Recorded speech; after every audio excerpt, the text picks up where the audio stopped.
நமது செய்தியாளர் குமரவேல் மீண்டும் இணைந்திருக்கிறார். குமரவேல், தற்போது அங்கு என்ன நிலவரம்? முக்கிய பிரமுகர்கள் யாரும் வந்திருக்கிறார்களா? பூங்குழலி, திருவண்ணாமலையில் தற்போது குவிந்திருக்கக்கூடிய லட்சக்கணக்கான பக்தர்களும் சரி, உலகெங்கிலும் இருக்கக்கூடிய சிவபக்தர்களும் சரி, இந்த தருணத்திற்காகத்தான் காத்திருக்கிறார்கள். இன்னும் சற்று நேரத்தில் 2668 அடி உயரத்தில் இருக்கக்கூடிய மலையே உருவான சிவன் மலை மீது மகா தீபம் ஏற்றப்பட உள்ளது. அந்த தருணத்திற்காகத்தான் எல்லாரும் காத்துக் கொண்டிருக்கிறார்கள். ஆண் பெண் பாகுபாடு கலைந்தமலை, ஆணவம் ஒழித்தமலை, சிவனும் சக்தியும் ஒன்று என நின்றமலை என திருவண்ணாமலை மகாதீபமானது இன்னும் சற்று நேரத்தில் 6 மணிக்கு ஏற்ற ஒரு நிலையில் தற்போதைய சூழலில் 14 கிலோமீட்டர் உள்ள கிரிவல பாதையில் லட்சக்கணக்கான பக்தர்கள் கிரிவலம் சென்று வருகிறார்கள். அதே சமயம் 4 புறத்தில் இருந்தும் மலை தெரியும் என்பதால் அந்த மகாதீபத்தை காண்பதற்கான மிகுந்த ஆர்வம் செலுத்தி வருகிறார்கள். அவர்களில் நம்மோடு சில பக்தர்கள் இருக்கிறார். அவர்களிடம் அவருடைய அனுபவம் என்ன என்பது குறித்து கேட்கலாம். சார் வணக்கம், நீங்க எந்த பகுதியிலிருந்து வரீங்க? உங்களுடைய அனுபவத்தை சொல்லுங்க சார். நான் தேனி மாவட்டம் பின்னத்தம்பட்டின்ற ஒரு ஊர்ல இருந்து வரேன். நான் வருஷம் இதோட 11 வருஷம் வந்திருக்கேன். வந்து அண்ணாமலையாரை தரிசனம் பண்ணிட்டு கிரிவலம் வர்றது நம்மளோட வழக்கம். ஒவ்வொரு வருஷமும் நான் ஏதாவது ஒரு வேண்டுதல் நினைச்சு வருவேன். அது கண்டிப்பா நடக்கும். அந்த அண்ணாமலையார்ல நான் நல்லா இருக்கேன். நீங்க எந்த பகுதியை சேர்ந்து வரீங்க? இதுக்கு முன்னாடி மலை ஏறி இருக்கிறீங்களா? அதை பத்தி சொல்ல வாய்ப்பு இருக்கு சார். திருவண்ணாமலை மாவட்டம் சங்கமட்டம் புதுப்பாளையம் கிராமத்திலிருந்து சுமார் 8 மணிக்கு 8:30 மணிக்கு நடக்க ஆரம்பிச்சு பாத யாத்திரையா வந்துட்டு இருக்கேன். 40 கிலோமீட்டருக்கு மேலே நடந்து வந்துட்டு இருக்கேன்.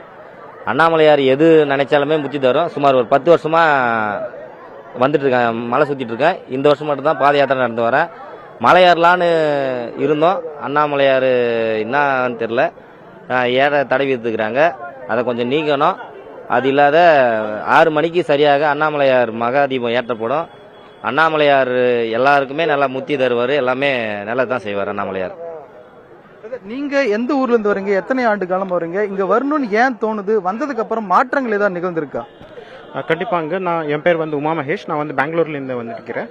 ஸோ நான் கடந்த ஒரு 10 வருஷமா நான் இந்த திருவண்ணாமலை மகாதீபத்துக்கு வந்துட்டு இருக்கிறேன். ஸோ ஆக்சுவலாக நான் 2014 பார்த்தீங்கன்னா கொஞ்சம் லைஃப்ல டைரக்ஷன்லெஸ் போயிட்டு, மீன்ஸ் ஜாப்ல சில பிரச்சனைகள் இருந்தது. அது நான் முதல் வாட்டி என்னோட ஒரு நண்பர் சொன்னார், திருவண்ணாமலைக்கு போனா கிரிவலம் பண்ணா நல்லாயிடும் அப்படின்னு. ஸோ நான் 2014 முதல் வாட்டி போன ஒரு 2 மாசத்துல எனக்கு நல்ல ஜாப் கிடைச்சிச்சு. அதுக்கப்புறமா வருஷம் பழக்கம் ஆயிடுச்சு அண்ணாமலையார் பார்க்கறதுக்கு, இந்த மகாதீபம் போகிறதுக்கு. லைக் மகாதீபம் பார்த்த உடனே எனக்கு ஒரு பாசிட்டிவ் வைப்ஸ் இருக்கு. லைக் அன்டில் நெக்ஸ்ட் இயர் வரைக்கும் எனக்கு ஒரு பாசிட்டிவ் எனர்ஜி இருக்கும். அது மட்டும் இல்லாமல் நான் வருஷம் எப்போ வந்தாலும் கூட இங்கே ஏதோ ஒரு பாசிட்டிவ் ஹை லெவலில் தான் லைஃப்ல வாழ்க்கையில் போயிட்டு இருக்கு.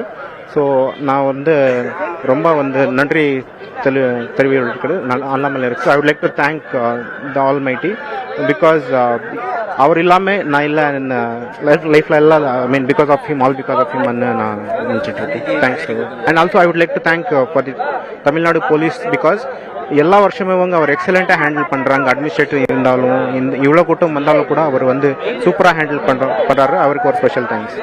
பக்தர்களுக்கு நன்றி. பூங்குழலி, நினைத்தாலே முக்தி தரும் ஸ்தலம் திருவண்ணாமலை அக்னிஸ்தலம் என்பது போல வந்தவர்களுக்கு மாற்றம் நிகழ்ந்திருக்கிறது, நினைத்தவர்களுக்கும் மாற்றம் நிகழ்ந்திருக்கிறது. சற்றே ஒரு மனக்கவலை என்னென்றால், இன்று அந்த ஆண்டு மலை ஏறுவதற்கு அனுமதி அளிக்கவில்லை என்பதுதான் அவர்களுடைய கவலையாக இருக்கிறது.